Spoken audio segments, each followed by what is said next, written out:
పని చాలామంది పనివాళ్ళు ఉన్నారు, కానీ సేవలో ఈ సేనలో పనిచేసే పని వాళ్ళు కావాలి నాకు. హలో, మీరంతా ఆటో దిగగానే అబ్బా అవా అనుకుంటూ వచ్చి కూర్చున్నారు. ఇప్పుడు మీలో వెతుకుతున్నాడు నా దేవుడు. ఈ రాత్రి మిమ్మల్ని ఆత్మచేత కుమ్మరించడానికి మీలో వెతుకుతున్నాడు నా దేవుడు. స్తోత్రం కలుగుగాక. హల్లెలూయా, హల్లెలూయా.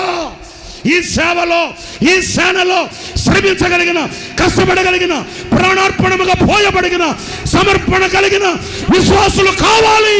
సేవకులు లేవాలి, వారిని అభిషేకించాలి. ఎక్కడ వారు, ఎక్కడున్నారు? ఆయన బలమైన ఆ కను దృష్టి ఈ రాత్రి మిమ్మల్ని వెతుకుతుంది. ఎంతమంది మధ్యలో నువ్వు కూర్చొని ఉన్నా ఈ రాత్రి నా దేవుని శక్తి కలిగిన అభిషేకం నీ మీదకు దిగవచ్చుగాక. నా దేవుడు నిన్ను బలముగా అభిషేకించుగాక. ఇది పని, ఇది సేవ పని. సుఖాల వైపు కాదు, ఏదో దేవుడు మాకు ఇచ్చాడు మేము అనుభవిస్తున్నాము అని కాదు. నా ప్రియమైన సహోదరులారా, రోషంగానే చెప్తున్నాను, ధైర్యంగానే చెప్తున్నాను, హృదయం మీద చేయి పెట్టుకొని మంచి మనస్సాక్షితో చెప్తున్నాను.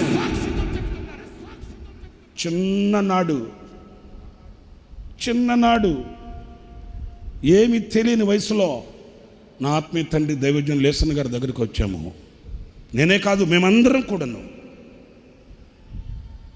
మేము నేర్చుకుంది నా తండ్రి మనస్సు. అదిగో ఆ పనివాడు సేవలో ఎలాగా కరిగిపోయాడు. అదిగో ఆ పనివాడు సేవలో ఎలా ఆహుతి అయిపోయాడు. అదిగో ఆ పనివాడు ఎలా కొవ్వొత్తు వలె కరిగి కరిగి కరిగి కరిగి ఈ సేవ పని కడముట్టించాడు. ఈ మా కళ్ళతో మేము చూసిన దానినే మేము బాటగా వేసుకున్నాం. ఈనాటికి ఆయుధంగా ధరించుకున్నాం.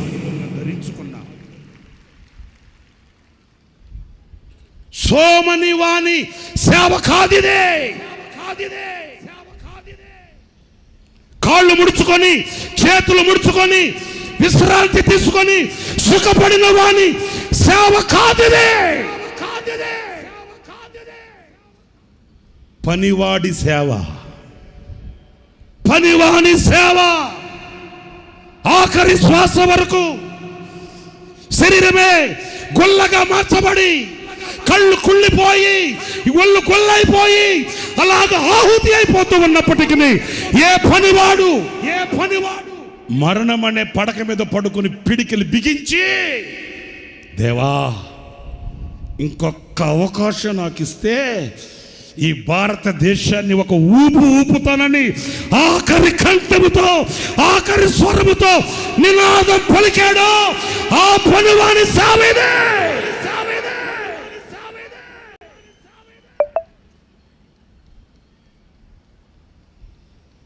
ఒక్క రాత్రి కూడా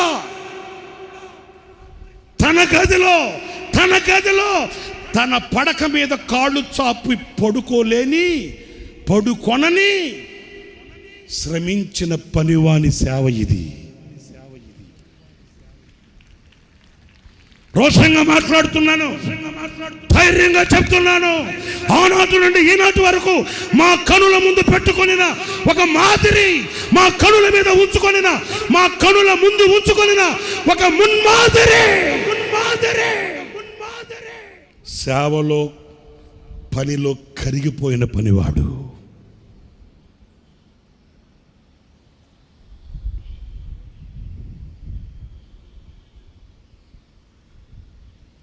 నేను విజయవాడలో యనమల కుదురులో ఉన్నానండి. నాకు ఫోన్ చేశారు శారదా కాలనీ ఆఫీసు నుంచి. అన్న బయలుదేరాడు రాజమండ్రి. హలో, వినండి. అన్న బయలుదేరాడు రాజమండ్రి. అన్నకి ఉదయం 6 గంటలకి బాత్రూంలో పడ్డాడు.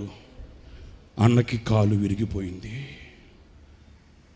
కానీ రాజమండ్రి వెళ్ళాలని డేట్ ఇచ్చాడన్నా, ఆరోగ్యం బాగోలేదు, ఒళ్ళు క్షీణించిపోతుంది. అప్పటికే అన్న చాలా కరిగిపోయాడు. ఆ రోజు ఏం జరిగింది? ఉదయం బాత్రూంలో పడ్డాడు, కాలు విరిగింది. అన్న రాజమండ్రి బయలుదేరాడు, బ్రేక్ఫాస్ట్ చేయలేదు. నీకేమైనా అవకాశం ఉంటే వెళ్ళి అన్నను కలిసి బ్రేక్ఫాస్ట్ ఇవ్వగలరా అని అడిగారు నన్ను. పిచ్చోళ్ళలారా, ఏం మాట్లాడుతున్నారు మీరు? వెళ్ళగలరా ఏంటి? ఫోన్ పెట్టే. వెంటనే నేను బ్రేక్ఫాస్ట్ కొంచెం టిఫిన్లో పెట్టుకొని రామవరపాడు రింగ్ రోడ్ దగ్గరికి వెళ్ళిపోయాను. అన్న బయలుదేరాడు. మరి కాలు విరిగితే ఎలాగ బయలుదేరేశాడు.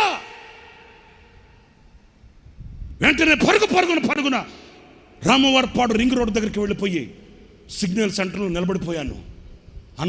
అన్న కారు కొరకు వేచి చూస్తున్నాను. అన్నకి కాలు విరిగింది, రాజమండ్రి బయలుదేరేశాడట. ఎలాగా ఏంటి? కాలు విరిగితే ఎలాగ బయలుదేరాడు? ఓకే, చూస్తున్నాను, కళ్ళకి ఒత్తులు పెట్టుకొని చూస్తున్నాను. అన్న కారు వస్తూ ఉంది. నేను అన్న కారును చూడక మునిపి అన్న కారులో నన్ను చూశాడట. డ్రైవర్తో అంటాడట, ఈడేంటి ఈరోజు ఆదివారం వచ్చి ఎక్కడున్నాడేంటి ఈడు?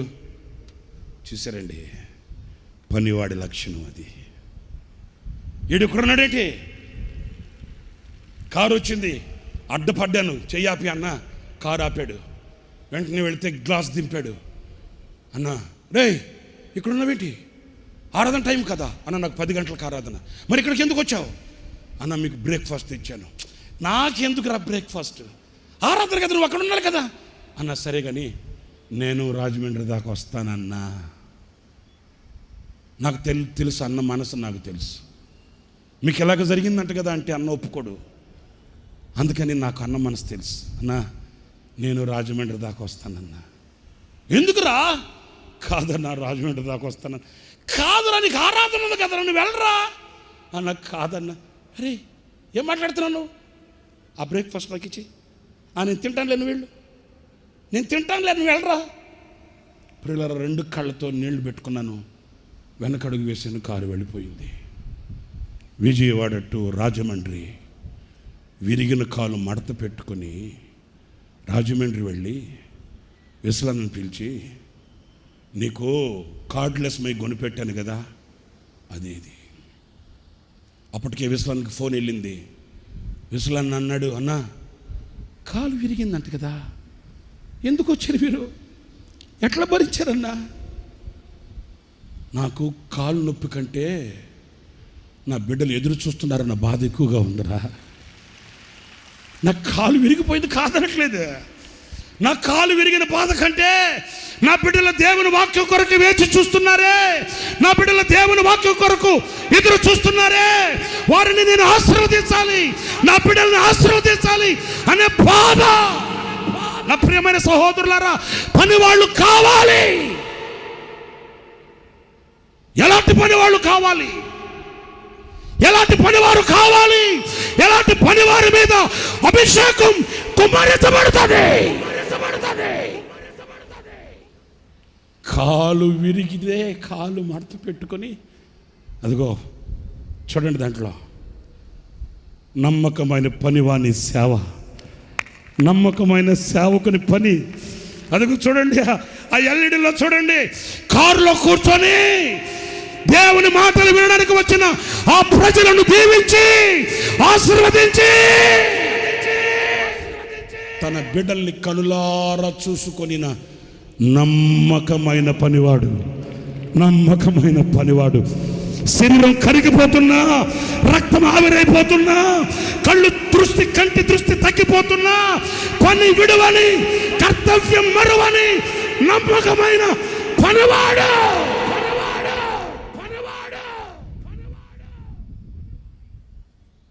సేవలో సేనలో పనిచేసే పనివాడు కావాలి. ఆగస్టు 8వ తేదీన ప్రభు దగ్గరికి వెళ్ళిపోయాడు మన తండ్రి. ఆగస్టు 8, వినండి, మీకు తెలియాలి ఇవి. ఆగస్టు 8వ తేదీన ప్రభు దగ్గరకు వెళ్ళిపోయాడు. ఆగస్టు 1వ తేదీన బైబిల్ సెమినార్ ప్రారంభించబడింది. ఆగస్టు 1 బైబిల్ సెమినార్, ఆగస్టు 8 ప్రభు సన్నిధికి వెళ్ళిపోయాడు ఆయన. మధ్యలో ఎన్ని రోజులు ఉన్నాయేంటి? గట్టిగా ఎత్తుకుంటే 7 రోజులు. ఒకరోజు అంత స్పూన్ ఫీడింగ్, అప్పటికే అన్న శరీరం అంతా గుల్లైపోయింది, కరిగిపోయాడు. 8 రోజుల నిడివిలో ఏదంతా మెత్తగా చేసి ఒక స్పూన్ పెడితే తింటున్నాడు. ఉదయాన్న నాకు కొంచెం తిన్న తర్వాత అందరం అక్కడే ఉన్నాం. పిలిచి అంటాడు, నన్ను బైబిల్ సెమినార్కి తీసుకుని వెళ్ళరా, నేను వాక్యం చెప్పాలి కదా. చూసారా, ఉన్నారండి పనివారు. ఎలాంటి పనివాడు కావాలి? సేవలో సేనలో పనిచేసే పనివాడు కావాలి. నా పిల్లల దగ్గరికి తీసుకుని వెళ్ళరా. విసలన్న అన్నాడు, అన్న ఇన్ఫెక్షన్స్ ఉంటాయి, మీరు బాగైన తర్వాత వెళ్తారు కదా, 4 రోజుల తర్వాత మీరు క్లాస్కి వెళ్తురు అన్నా. అట్లా అంటే 2 కళ్ళల్లో నీళ్లు కార్చాడు. 2 కళ్ళల్లో నీళ్లు కార్చి, రే నా పిల్లల్ని నేను చూసుకోకూడదా? నా పిల్లల్ని నేను చూడాలిరా, నా పిల్లల్ని నేను చూడాలిరా. ఆయన కళ్ళల్లో నీళ్లు చూడగానే ఏం చేయాలో అర్థం కాక ఆయన మంచాన్ని అట్లాగే బయటకు పట్టుకొచ్చేసి బైబిల్ సెమినార్కి తీసుకెళ్ళి ఆ బైబిల్ సెమినార్ పిల్లలకి కనబడేటట్లు మంచాన్ని ఇట్లా ఏటవాలుగా పెడితే మైక్ కూడా పట్టుకోలేని పరిస్థితుల్లో మేము ఒకరు మైక్ చేతి దగ్గర పట్టుకుంటే మరణమనే మంచం మీద పడుకొని కూడా తన బిడ్డల్ని కళ్ళారా చూసుకొని 30 గంట వాక్యం చెప్పాడు వాళ్ళకి. అదే ఆయన చివరి సందేశం.